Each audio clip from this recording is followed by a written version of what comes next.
मामा प्लीज, तुम्ही तुमच्याच तोंडून हिला खरं काय ते सांगा. ती खरी अरुंधती कोण आहे ते? आमची खरी अरुंधती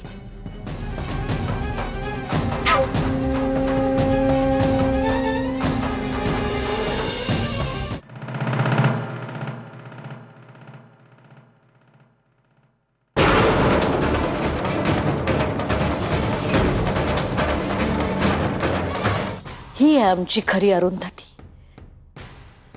तू मेघा आहेस? हे खोट आहे. तुम्ही सगळे खोटं का बोलताय? दिग्विजय, हे सगळं खोट आहे. बस बस, पुरे झाला तुझा तमाशा. इथून पुढे तुझा या घराशी काही संबंध नाहीये. दिग्विजय थांबा ना. दिग्विजय ऐकून घ्या ना माझा. दिग्विजय, मीच तुमची अरुंधती आहे. दिग्विजय, एकदा ऐकून घ्या प्लीज. दिग्विजय प्लीज ऐकून घ्या एकदमच. दिग्विजय.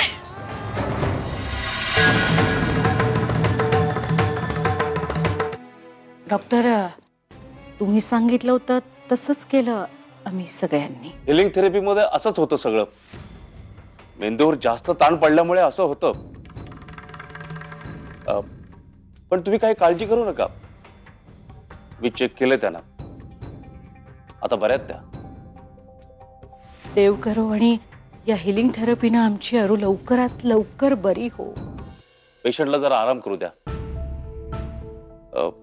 तुम्ही जरा बाहेर जा सगळे. आराम करू दे तिला. आम्ही थांबतो इथे आणि आम्हाला जरा डॉक्टरांशी पण बोलायचंय. जा.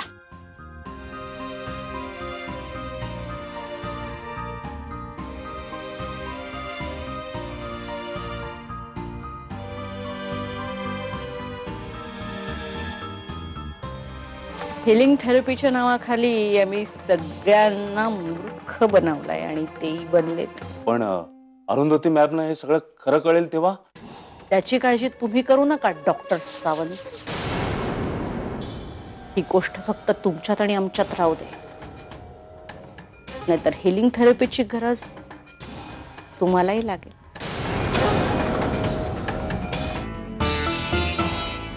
आता आयुष्यभर जरी विचार केलास ना की माझ्या बरोबरच हे असं कसं झालं, तरी सुद्धा तुला कळणार नाही की हे सगळं आम्ही पद्मिनी राजे सरंजामेने केलं.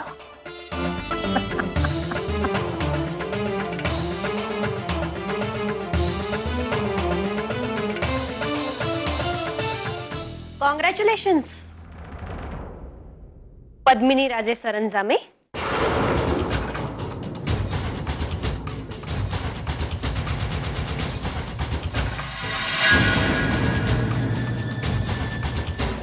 त्या रात्री हॉस्पिटलमध्ये फाईल मिळाली तेव्हाच माझ्या लक्षात यायला हवं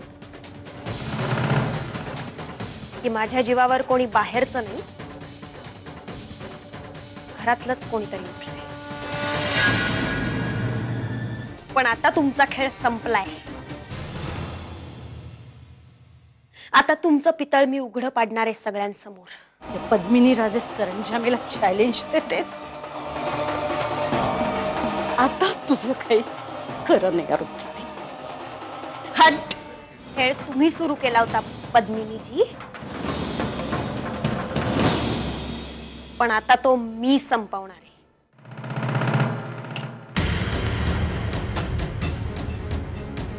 मला शंका होतीच, या सगळ्या मागे पद्मिनीजींचा हात असणार आहे. या घरातून माझ्या सगळ्या खुणा नष्ट करून टाकली ताई. नाही पण काहीतरी असेल की जे माझं अस्तित्व सिद्ध करून दाखव.